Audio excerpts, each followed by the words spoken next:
सटाणा शहरातून जाणाऱ्या साक्री शिर्डी महामार्गाच्या अपूर्ण कामाविरोधात सामाजिक कार्यकर्ते जयप्रकाश सोनवणे यांनी छेडलेल्या आमरण उपोषणाला अखेर दुसऱ्या दिवशी यश मिळाले असून राष्ट्रीय महामार्ग प्राधिकरणाच्या अधिकाऱ्यांनी आंदोलनस्थळी भेट देत अपूर्ण राहिलेल्या रस्त्यावर रात्रीपासून डांबरीकरणाला सुरुवात केली जाईल असे लेखी आश्वासन दिल्यानंतर सोनवणे यांनी समर्थकांसह उपोषण मागे घेतले।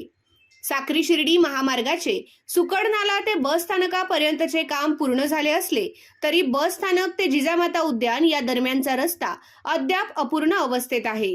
या ठिकाणी मोठमोठे खड्डे पडल्याने तसेच धुळीचे प्रमाण वाढल्याने नागरिकांना दररोज त्रास सहन करावा लागत होता। वाहन चालकांनाही मोठ्या अडचणींना सामोरे जावे लागत असल्याने नागरिकांमध्ये तीव्र नाराजी होती। महामार्ग प्राधिकरणाचे लक्ष वेधण्यासाठी जयप्रकाश सोनवणे यांनी शिवतीर्थाजवळ आमरण उपोषण सुरू केले होते। उपोषणाच्या दुसऱ्या दिवशी राष्ट्रीय महामार्ग प्राधिकरणाचे अधिकारी आंदोलनस्थळी दाखल झाले। यावेळी आंदोलकांनी अधिकाऱ्यांना अपूर्ण कामाबाबत जाब विचारत तीव्र नाराजी व्यक्त केली।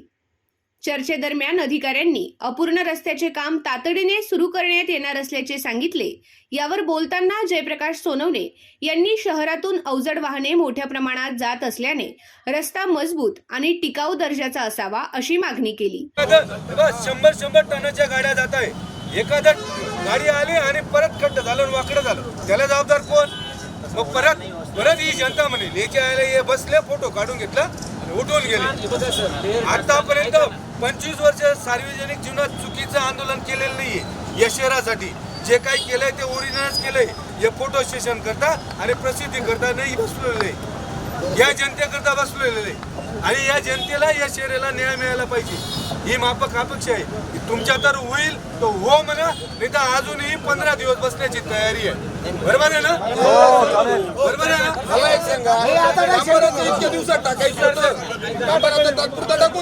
ना? पावसाळा तोंडावर आला आहे, काम निकृष्ट झाले आणि रस्ता पुन्हा उखडला तर यापुढे अधिक तीव्र आंदोलन करण्यात येईल असा इशाराही त्यांनी दिला। रस्ता दर्जेदार आणि दीर्घकाळ टिकेल असे लेखी आश्वासन महामार्ग प्राधिकरणाकडून मिळाल्यानंतर जयप्रकाश सोनवणे आणि त्यांच्या समवेत उपोषणाला बसलेल्या नागरिकांनी आंदोलन मागे घेतले। यावेळी पोलीस निरीक्षक योगेश पाटील उपस्थित होते।